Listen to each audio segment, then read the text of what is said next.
Welcome to another AriasWave price action update. Okay, so yesterday I posted a video saying that most likely we're going to break the high, the green line high. And the green line high, surpassing that means that there's no further downside, there's no B wave, there's no continuation to the downside. So what that means, in my opinion, is that we're going to see a continuation of this move to the upside. Not in the way that I had it originally intended it, but more to do with the overall pattern, right? So just to go over that again, the overall pattern, which started May last year, right?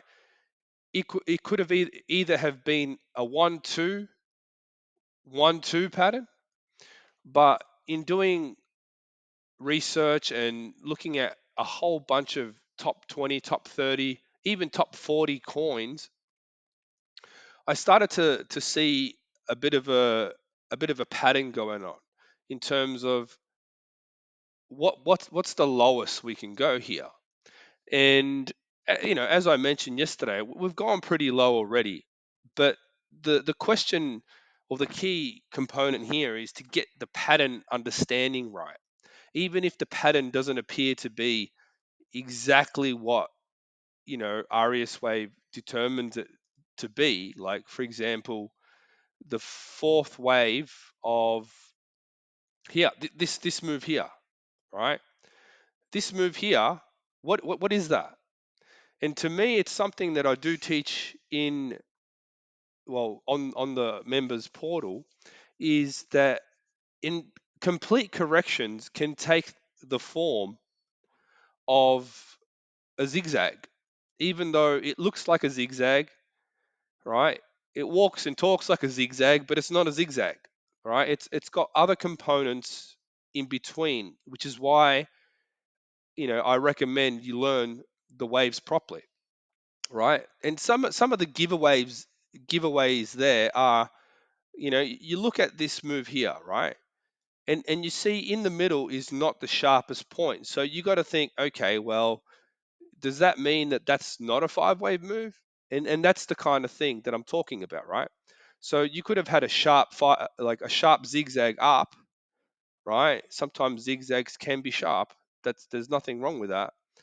And then you get these other moves that literally, because it's such a small time frame, you get the B, the C, the D, the E, right? And that's how I come to these conclusions. Right now, always in a timely manner, I put out videos regardless, right? So in the situation that we're seeing now, right, we saw this 1, 2, 3, 4, 5. Okay, the 1, 2, 3, 4, 5 pattern turned out to be what I originally had anticipated. But the point is that it's not part of how can I say it? It's not part of a complete correction, right? So this is an ongoing correction.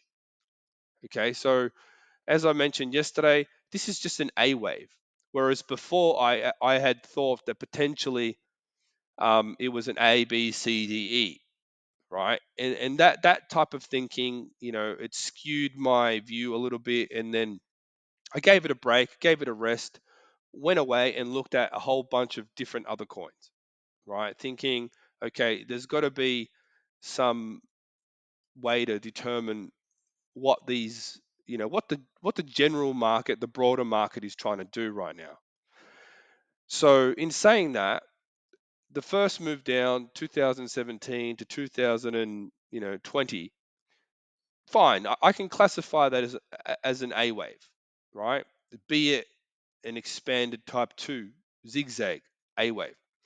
So now we're looking at a B wave, and the correction within the B wave will be, it's yet to be seen, right?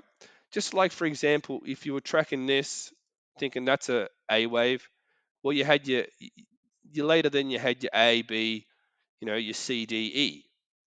Okay, so there's no way of knowing how the internal correction of a zigzag will, transpire, basically.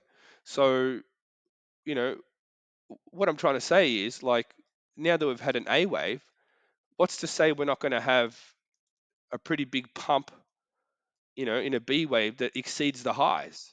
But then we still need to see a C wave, right? And then we could see a D wave that breaks another high again, but then we need an E wave, right?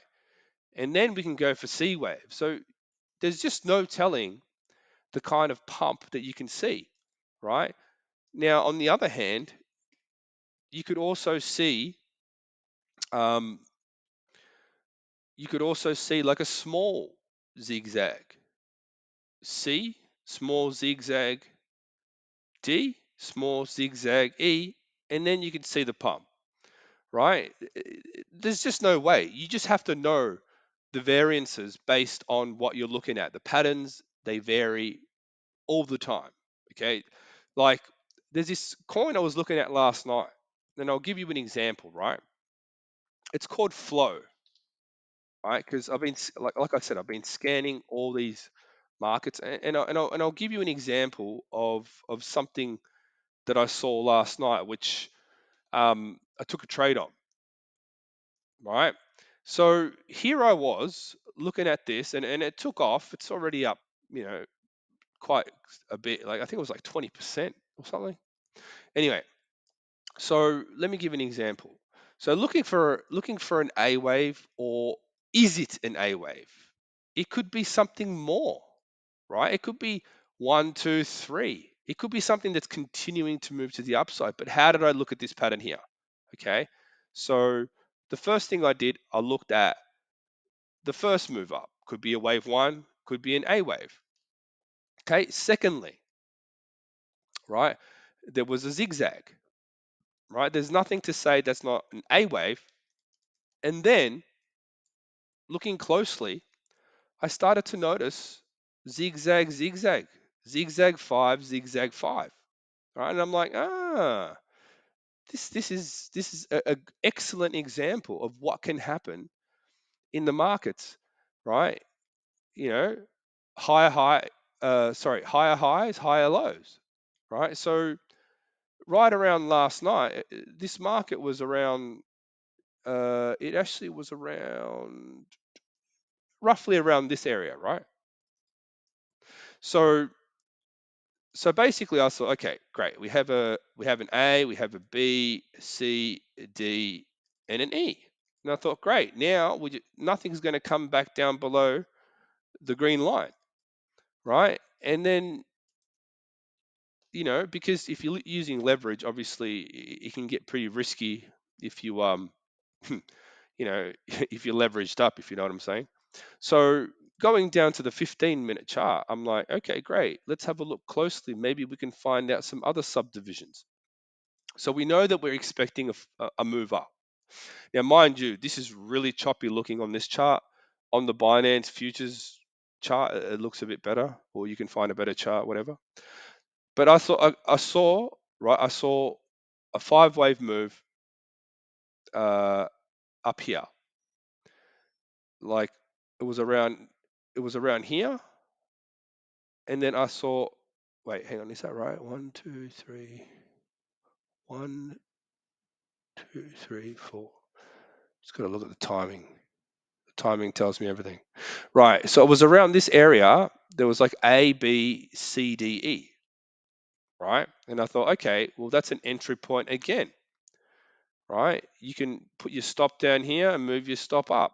Right. And then we saw this move that went up like roughly 20%. Right. And it's still going. My minimum target's like 250 or something. Right. But what happens if that's not a zigzag? What happened? I mean, look at it. This move is way sharper than the initial move, right? And then you look at the bigger picture, and it's like, well, what's going on here?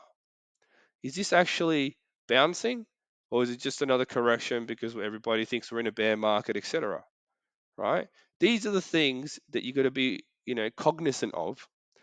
You got to use your judgment. Are we looking at a long-term move. What wave are we in, right? Now, granted, this particular market, I don't have much data, but I just looked at the pattern, right? I looked at the pattern regardless of the previous history, and I thought, okay, great, let's take a trade on that, and see where it goes. Okay, so as I mentioned, you can have these scenarios where you get massive zigzag, and then you're just dealing with more zigzags, because you've got A, B, C, D, E. So big A, you can have a small b, and then small b, then a C, small d, then an E, and then you can just pump, right?